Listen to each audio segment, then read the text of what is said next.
बेटा एपी अपनी समाप्त हो चुकी है। अब स्टार्ट करने जा रहे हैं जीपी, ज्योमेट्रिक प्रोग्रेशन, गुणोत्तर श्रेणी। आइए देखते हैं।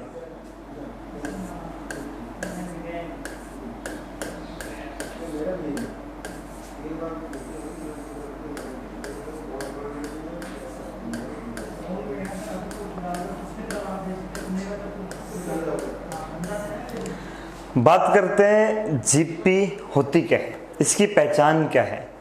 आप देख के कैसे पता करेंगे कि जीपी है। देखिए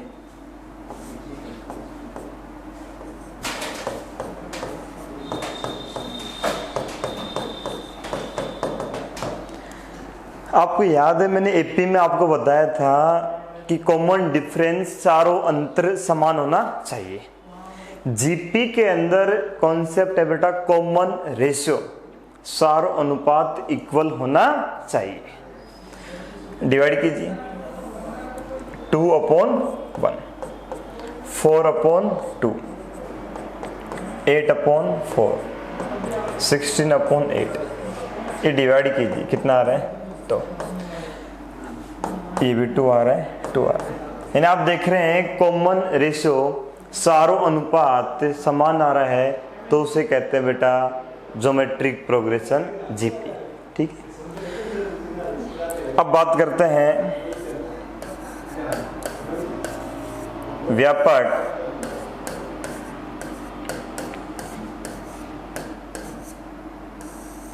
गुणोत्तर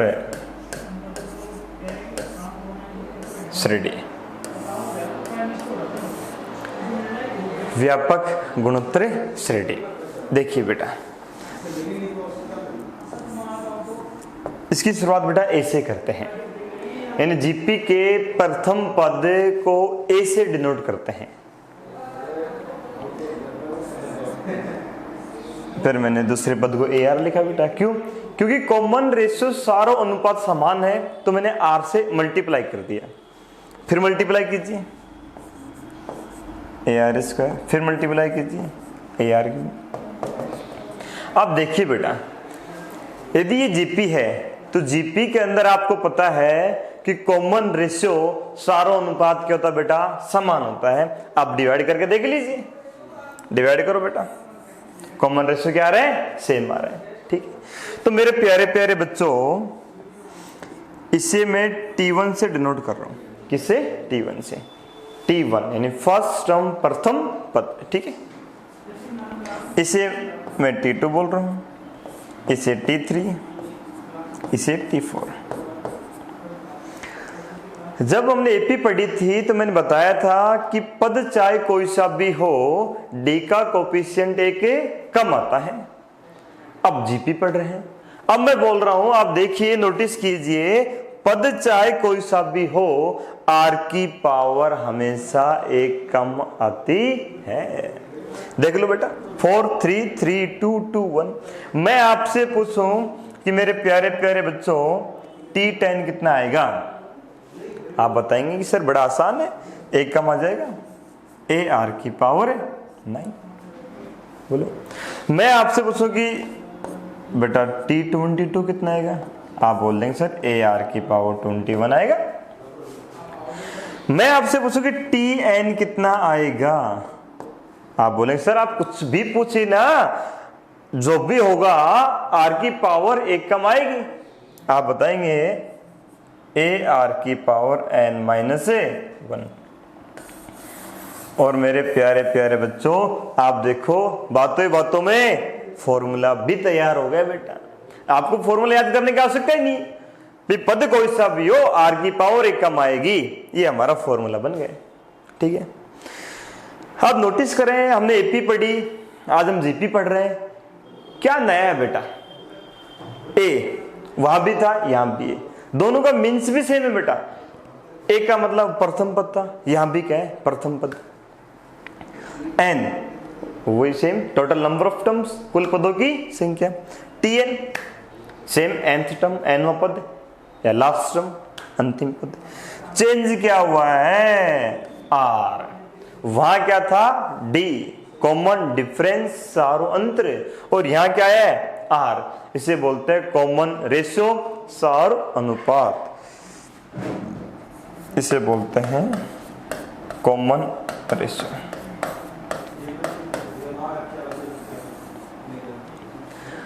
ठीक है जी, ये तो आप जीपी पहचानना सीख गए, आप पता कर लेंगे सीरीज जीपी है।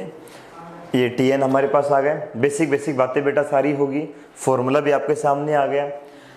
अब बात आती है कि सर क्वेश्चन किस प्रकार आएगा हमारे पास, तो आइए देखते हैं क्वेश्चन कैसा आएगा।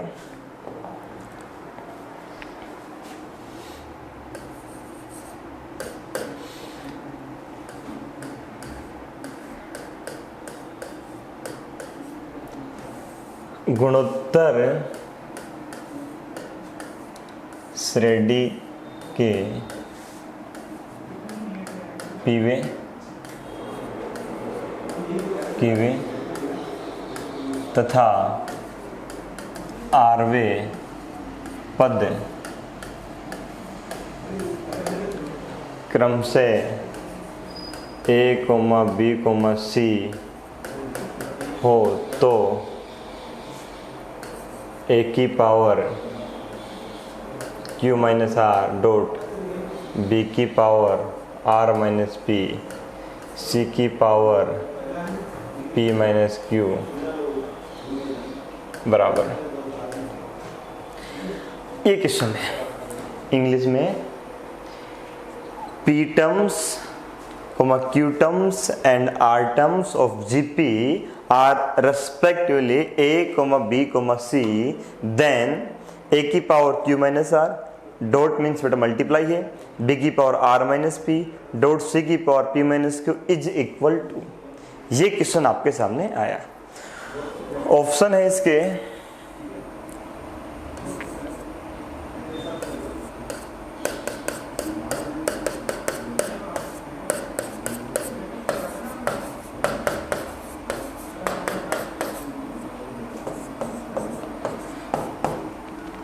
ठीक है जी। अब मैंने एपी में बेटा आपको कराया था, क्वेश्चन आया था, मैंने कॉन्सेप्ट सिखाया, फिर क्वेश्चन कराया, अब जीपी में आया। तो वही दो तरीके, एक तो प्रॉपर तरीका जो सब्जेक्टिव है, दूसरा ऑब्जेक्टिव ट्रिक। 10 से 15 सेकंड में हम आंसर निकालेंगे। पहले मैं आपको सब्जेक्टिव सिखा रहा हूँ। सब्जेक्टिवली क्या करते हैं, जो फॉर्मूले हमारे फॉर्मूले हम यूज करेंगे, उसके बाद कैलकुलेशन करेंगे। आइए देखते हैं। लेकिन मैंने कहा था, याद हो बेटा आपको, कि सब्जेक्टिव करना हो या ऑब्जेक्टिव करना हो, सबसे पहले क्या करते हैं, क्वेश्चन को ध्यान से पढ़िए। पढ़ लिए क्वेश्चन को, ठीक है। अब पढ़ने के बाद इसे शॉर्ट में लिख दीजिए। देखिए ये जीपी है, इसका P Q R terms A B C है, इसे शॉर्ट में लिख दीजिए। टीपी पी टर्म्स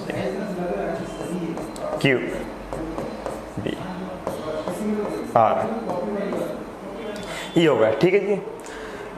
अब हमसे पूछ रहा है जी ए की पावर है Q minus R dot B की power R minus P dot C की पावर पी माइनस क्यू, ठीक है। तो टीपी टीक्यू मैंने फॉर्मूले सिखाई थी आपको। पद चाहे कोई सा भी हो, आर की पावर एक कम आती है। तो टीपी क्या लिखेंगे, ए आर की power P minus 1 is equal to A, समीकरण नंबर 1। टी क्यू लिखेंगे ए आर की power Q minus 1 is equal to B, equation number 2। T R लिखेंगे ए आर की पावर आर माइनस 1, ठीक है जी। अब ए बी सी जो है आप कहाँ पुट कर देंगे, यहाँ पुट कर देंगे। कीजिए, ए कितना लिखा हमने, ए आर की पावर पी माइनस 1 की पावर है क्यू माइनस आर, बी है ए आर की पावर क्यू माइनस 1 की पावर है आर माइनस पी, सी है ए आर की पावर आर माइनस 1 की पावर पी माइनस क्यू, ठीक है जी। अब कैलकुलेशन थोड़ी कॉम्प्लिकेटेड होगी बेटा, देखते हैं, आसान बनाते हैं। आप देख रहे हैं ये सब मल्टीप्लाई में हो रहे हैं, और मल्टीप्लाई में कॉन्सेप्ट आप जानते हैं कि जब बेस सेम होता है तो पावर ऐड हो जाती है, ठीक है। तो आप देख रहे हैं एक की पावर q माइनस आर है, एक की पावर r माइनस पी, एक की पावर p माइनस क्यू है। मल्टीप्लाई में बेस सेम में पावर ऐड करके मैं डायरेक्ट लिख रहा हूँ, एक की पावर में लिख रहा हूँ, यहाँ से आएगी बेटा q minus R plus r minus P plus p minus Q, ठीक है जी। अब हम बात करते हैं, यहाँ लिख देता हूँ r। अब r पे आप देखें तो पावर पे भी पावर आ रही है, और आपको पता हो मेरे प्यारे प्यारे बच्चों, एक कॉन्सेप्ट होता है कि जब पावर पे भी पावर आ जाए तो मल्टीप्लाई हो जाते हैं। इसे मैं लिख दूंगा a की पावर mn, ठीक है जी। ऐसे ही कुछ यहाँ और देखो, r की पावर पे पावर, इन्हें मल्टीप्लाई कर देंगे तो r की पावर आ जाएगी, बेस से में उस पावर को ऐड कर देंगे। मैं डायरेक्ट लिख रहा हूं, ठीक है जी। अच्छा जी, मल्टीप्लाई करें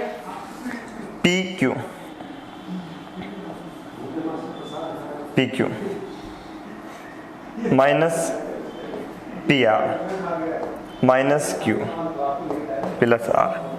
मैंने PQ किया, QR से फिर माइनस वन किया, इसी प्रकार Q को करेंगे बेटा, QR हो जाएगा minus QP minus R plus P plus RP minus RQ minus P plus Q।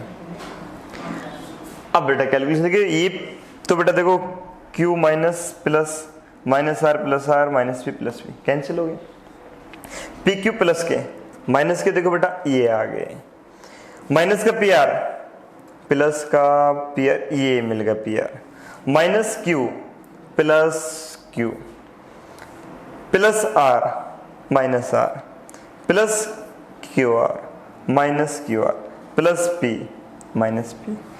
तो a की पावर 0 1, r की पावर 0 1, 1 इंटू 1 कितना आ गया जी 1 आ गया, ठीक है। ये तो हमारा प्रॉपर तरीका था। आप देखिए मेरे प्यारे प्यारे बच्चों, कैलकुलेशन जो थी कितनी कॉम्प्लिकेटेड थी, आपको टाइम लगेगा, मल्टीप्लाई करेंगे, थोड़ी भी कहीं मिस्टेक होगी तो आपका आंसर गलत हो जाएगा, ठीक है जी। अब हम बात करते हैं ट्रिक, किसी क्वेश्चन को 10 से 15 सेकंड में कैसे सोल्व किया जाए, आइए देखते हैं। ये क्वेश्चन था आपका, शॉर्ट में लिख देते हैं।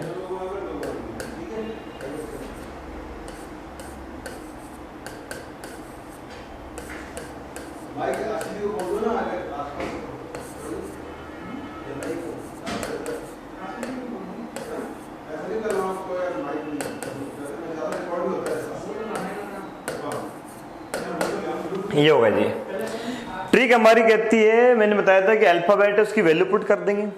अब बात है वैल्यू क्या रखी जाए, P Q R, ये तो पद है, P व पद, Q व पद, R व पद, तो ये वैल्यू तो आप नेचुरल नंबर ही ले सकते हैं।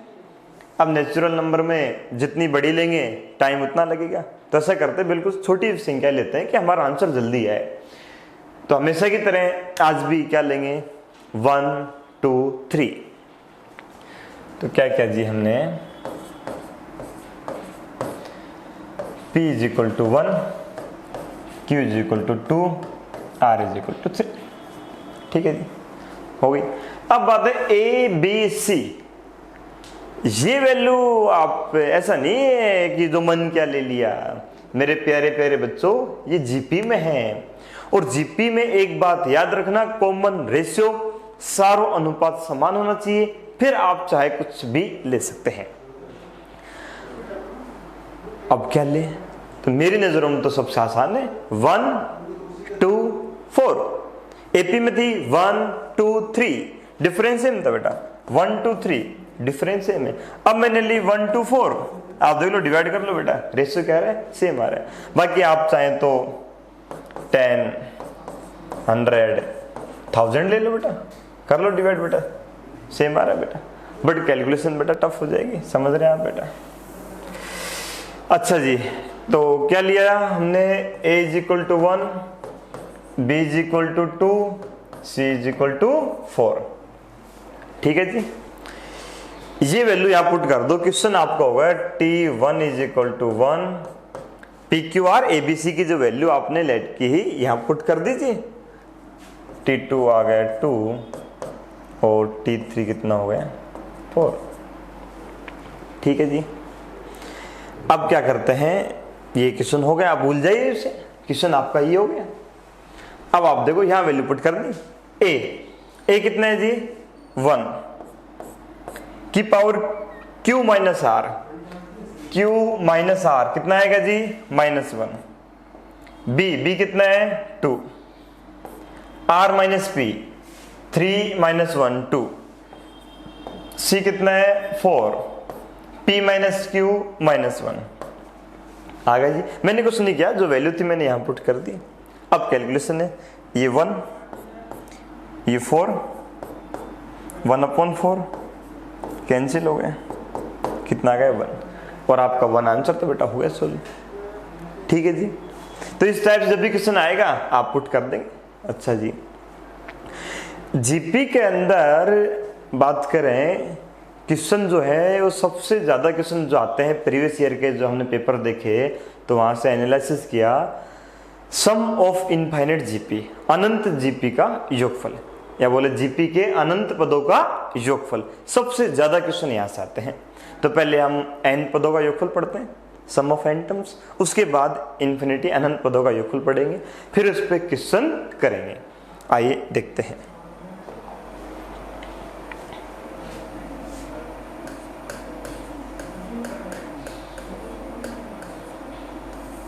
गुणोत्तर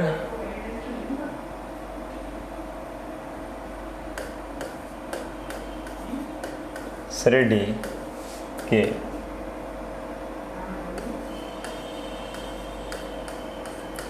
n पदों का योगफल, सम ऑफ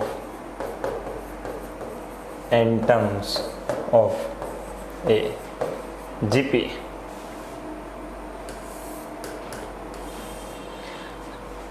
ठीक है जी।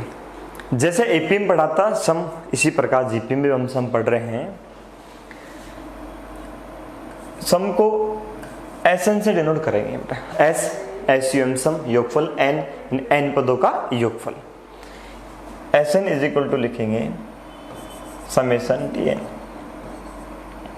N is equal to 1 to n। चाहे कोई सी भी सीरीज हो, एसएन बराबर आप हमेशा लिख दीजिए समेशन टी एन। ठीक है जी। एन की वैल्यू पुट कीजिए T1 plus T2 plus T3 plus Tn, ये होगा जी एसएन। ठीक है। अब T1 क्या है, T2 क्या है, अभी मैंने आपको बताया, जीपी के अंदर लिख दीजिए ए आर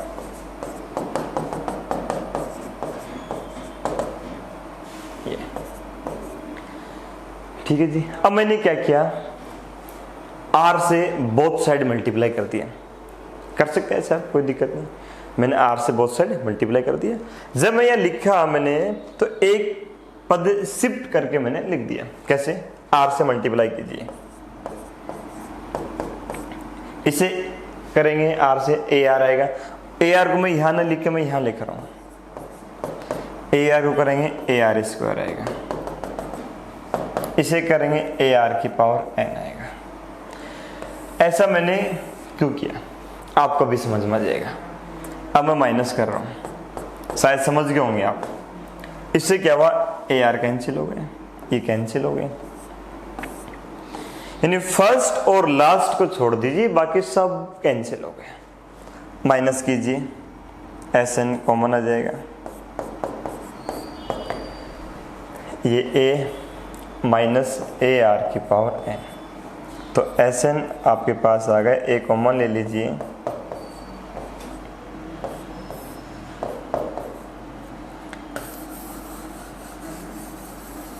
और ये आपका फॉर्मूला तैयार हो गया। अब ये थोड़ा सा कंफ्यूजन है, बच्चा एनसीईआरटी पढ़ता है, मेरे पास हर साल बच्चे आते हैं, जो बच्चे पढ़ने वाले, जो पढ़ते हैं उनको पता ही नहीं क्या होता है, जो बच्चे ध्यान से पढ़ते हैं, तो जब भी मैं ये टॉपिक पढ़ाता हूँ वो मुझसे सवाल करते हैं कि सर हमने एनसीईआरटी में ना 2 फॉर्मूले पढ़े हैं। मैं कहता हूँ बेटा बिल्कुल सही है। बच्चे कहते हैं सर ये फॉर्मूला हमने याद किया, r <1 के लिए एक याद किया आर ग्रेटर देन 1, बट हम कंफ्यूज रहते, भूल जाते कि ग्रेटर देन के लिए कौन सा फॉर्मूला यूज करें, लेस देन के लिए कौन सा यूज करें। बेटा ऐसा कुछ भी नहीं है ना, वो सिर्फ आपको पागल बनाए जा रहे हैं। आप देखिए, यदि आप माइनस कॉमन लेंगे बेटा ऊपर से, नीचे भी बेटा माइनस कॉमन लीजिए, कैंसिल हो जाएगा बेटा, और क्या बन जाएगा, ये बन के आ जाएगा r की power n minus 1 upon r minus 1। आप बताओ, बात तो एक ही, यहाँ लिख देते हैं r ग्रेटर देन 1, यहाँ लिख देते हैं r लेस देन 1 लिख देते हैं, मतलब तो वही है बेटा, माइनस कॉमन ले लिए, एक ही बात है। हाँ, मैं ये कहना चाहूंगा बेटा ये r के बारे में कि r is not equal to 1, r की वैल्यू 1 नहीं होनी चाहिए, 1 के अलावा चाहे कुछ भी हो। मैं तो कह रहा हूं बेटा कि आयोटा आ जाए, ओमेगा आ जाए, आप लगाइए ना फॉर्मूला, ये लगाइए वो लगाइए, बात तो एक ही है। माइनस कॉमन लीजिए, दूसरा फॉर्मूला बन जाएगा, कोई सा भी लगाइए, आपका आंसर हमेशा करेक्ट आंसर आएगा बेटा, समझ रहे आप। हाँ, आर की वैल्यू 1 नहीं होनी चाहिए। अब बात आएगी कि सर आर की वैल्यू 1 क्यों नहीं होनी चाहिए।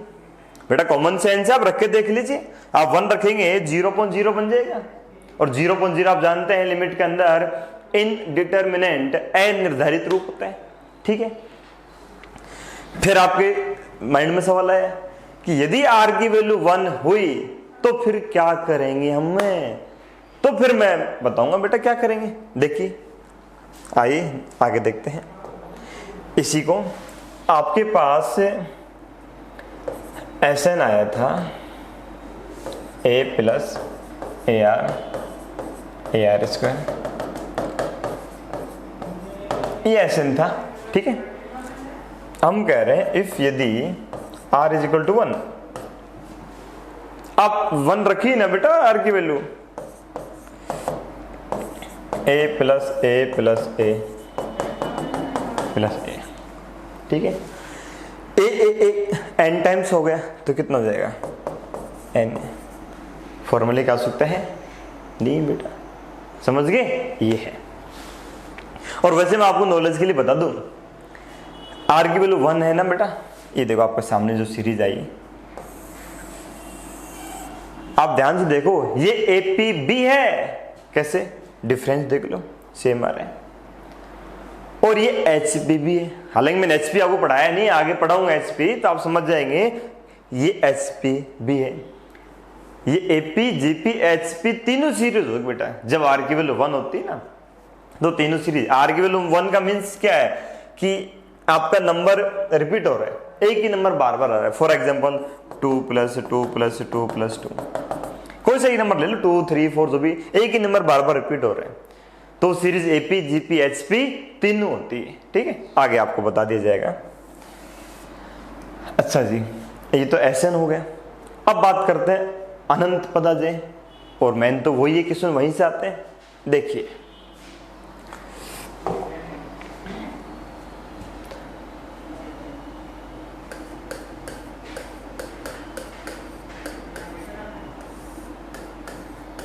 गुणोत्तर श्रेणी के अनंत पदों का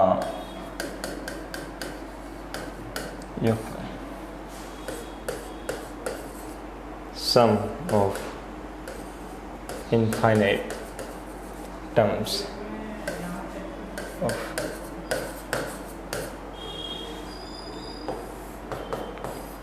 देखिए बेटा इसका मीन्स क्या है, इसका मीन्स हम ये लिखेंगे, इसे S इनफाइनाइट से डिनोट करेंगे, limit n tends to infinity Sn।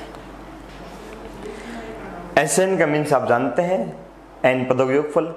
अब n tends to infinity, n अनंत की ओर अग्रसर है, तो इसे हमने बोल दिया S इन्फिनिटी, ठीक है जी।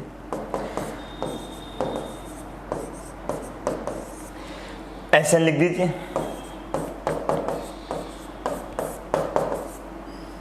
Sn हो गया। अब ये लिमिट का क्वेश्चन हो गया, और लिमिट जब मैं आपको पढ़ाऊंगा तो आपको सिखाऊंगा, ऐसे क्वेश्चन होगा तो बेटा आप यूं ही सोल्व कर देंगे चुटकियों में बेटा। अभी के लिए सीखते हैं लिमिट के क्वेश्चन में क्या होता है। सबसे पहले हम लिमिट जो भी है वो पुट करते हैं और देखते हैं कि कौन सी फॉर्म बन रही है हमारे पास। तो आइए बेटा लिमिट पुट करते हैं। ए 1 माइनस आर की पावर इन्फिनिटी। इतना करने के बाद मैं बच्चों से पूछता हूं कि आर की पावर इन्फिनिटी क्या आएगा। बच्चे जवाब भी देते हैं, कोई बोलता है सर 1 आएगा, कोई 0 बोलता है, कोई इन्फिनिटी बोलता है। मेरे प्यारे प्यारे बच्चों, आपका सवाल होना चाहिए मुझसे कि सर आर क्या है। जब तक आर की वैल्यू नहीं बताऊंगा मैं, आप कैसे बता सकते हैं कि क्या आएगा। आर की वैल्यू चेंज करता रहूंगा, इसका आउटपुट भी चेंज होता रहेगा। कैसे? यदि आर की वैल्यू बेटा 1 से ग्रेटर है ना, तो इन्फिनिटी बन जाएगा। ये लिमिट में सिखाऊंगा बेटा कैसे बनता सारी बातें। अभी मैं यहां बता रहा हूं, यहां पर आर की वैल्यू में लेके चल रहा हूं बिटवीन -1 एंड 1। जब आर -1 और 1 के बिटवीन है, उसकी पावर इन्फिनिटी क्या बन जाएगा? 0। तो ये क्या बन गया जी? ये हमारे पास आ गया। यहां लिख देता हूं मैं a/1 माइनस ए और आर की वैल्यू। ये फॉर्मूला तैयार हो गया बच्चों। आप तो इसे याद रखिए, जब भी आपसे आए क्वेश्चन अनंत पदों का योगफल a/1 माइनस आर। बट बच्चे क्या करते हैं, फॉर्मूला तो याद कर लेते हैं, बट ये भूल जाता है कि इसका यूज कब करना है। आर की वैल्यू जो है ना, वो -1 और 1 के बिटवीन होनी चाहिए, तभी बेटा यूज करेंगे। अब आप बोलेंगे कि सर यदि आर की वैल्यू -1 और 1 के बिटवीन नहीं आके कुछ और आ जाए, फिर क्या करें? आइए देखते हैं क्या करें। ऐसा करते हैं, क्वेश्चन ले लेते हैं।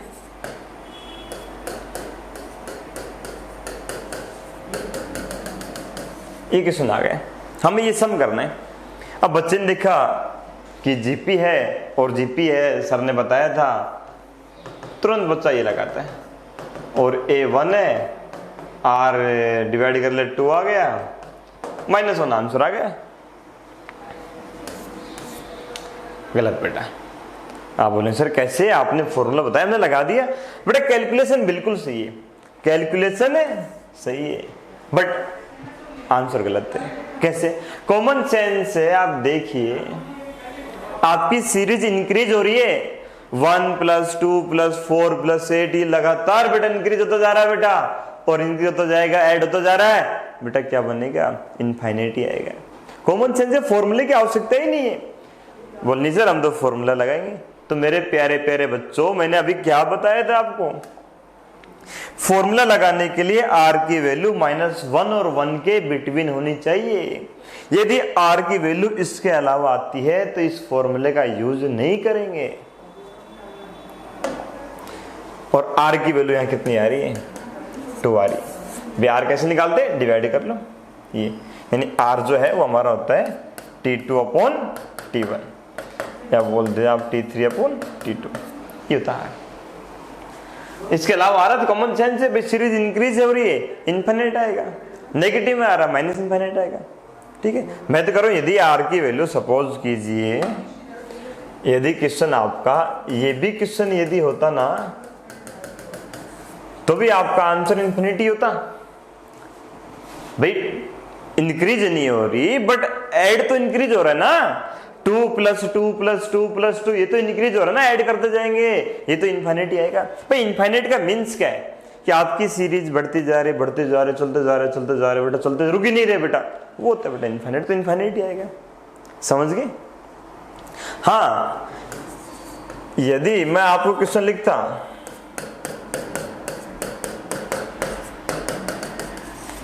इस टाइप से क्वेश्चन आपके पास आता, अब देखिए आर कितना है, यहां पर 1/2, डिवाइड कर लो। हाँ, यहां आप यूज कर सकते हैं। अब मैं सहमत हूं आपसे, a1 है, r 1/2 है, ये 2 आंसर आ गए। अब ठीक है, और वैसे आप कॉमन सेंस से भी हल कर सकते हैं। देख कैसे, 1 और बेटा आधा, 1.5, आसान भाषा बोल रहा हूं बेटा, गांव की लैंग्वेज में, 1 आधा 1.5, 1.5 बेटा पाव जोड़ दिए, पौनी 2 हो गए बेटा। और आपको पता है बेटा ये पौनी 2 हो गए, पौनी 2 में अगर पाव जोड़ दूंगा तो मैं 2 हो जाएगा। ठीक है, और अब ये जो हमारे पास इसके आगे आएगा, ये पाव का आधा है, तो और लगभग आगे तो 0 तब जा रही है, तो लग रहा है भाई पौनी 2 तो यहाँ हो गया, और ये पाव का आधा है और लगभग 2 के समथिंग आ जाएगा, ये हमें आइडिया आ गया था, वही बेटा आंसर है आपका, समझ रहे? अच्छा जी, और देखिए यहां से क्वेश्चन टफ नहीं आते, एग्जाम में जो आए हुए क्वेश्चन है बहुत इजी क्वेश्चन आते हैं। देखिए एक बहुत प्यारा क्वेश्चन मैं आपके सामने लिख रहा हूं जो एग्जाम के अंदर आया था, 9 की पावर 1/3।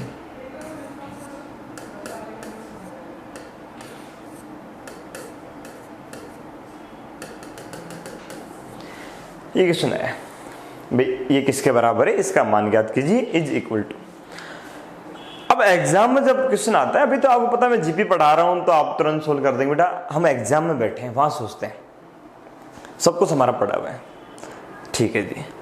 मैंने क्वेश्चन देखा है, सबसे पहले ये डॉट मल्टीप्लाई है, तो सीरीज तो दिमाग से निकाल दो कि सीरीज में बेटा प्लस माइनस आता है, ये मल्टीप्लाई में तो सीरीज तो नहीं है, बट मल्टीप्लाई देखते ही मेरा दिमाग चला कि यार मल्टीप्लाई है, फिर मुझे बेस देखा, बेस सेम दिख रहे, तो पावर क्या हो जाएगी, ऐड हो जाएगी।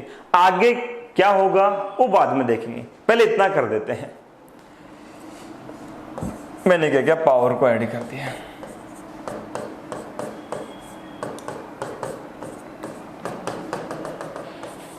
कर दिया। अब मैंने देखा पावर, वो पावर में तो जीपी बन गई, क्या बन गई, देखो डिवाइड कर लो, रेशो सेम आ रहा है, और इनफाइनाइट जीपी बन गई। अब आपको फॉर्मूला लग जाएगा, कहां, पावर में लगा दीजिए, a upon 1 minus R divide कीजिए 1/3, 9 की पावर 1/3, ये माइनस कीजिए बेटा 3, 2/3, 3 कैंसिल, 9 का रूट कितना का 3, ये हो गया आपका आंसर, समझ गए? तो यहाँ से बहुत आसान क्वेश्चन आते हैं, लॉग वाले क्वेश्चन आते हैं, वो सीरीज बन जाती है, वो लोग कराएंगे तो लोग टॉपिक अलग से लेंगे तो वहां पर आपको क्वेश्चन करा देंगे, है ना। तो यहां से बेटा ज्यादा टफ क्वेश्चन नहीं बनते। मैंने टीएम बताया, ऐसे बताया, ये बेसिक साथ साथ क्वेश्चन करा रहे हैं। अब बेटा अलग से हम एक लेक्चर रखेंगे जब बढ़िया जो क्वेश्चन है ना सीरीज के, एपी के, जीपी के, एचपी के, वो अलग से लेक्चर रखेंगे जहां सिर्फ अच्छे से क्वेश्चन ही कराए जाएंगे। अभी सिर्फ हम थ्योरी पढ़ रहे हैं, थ्योरी के साथ में बेसिक क्वेश्चन ले रहे हैं कि आपको समझ में आ जाएगी भाई कैसे क्या चल रहा है। इसके बाद हम स्टार्ट करने जा रहे हैं ज्योमेट्रिक मीन, गुणोत्तर, माध्य, वो बेटा नेक्स्ट क्लास में पढ़ेंगे, ठीक है।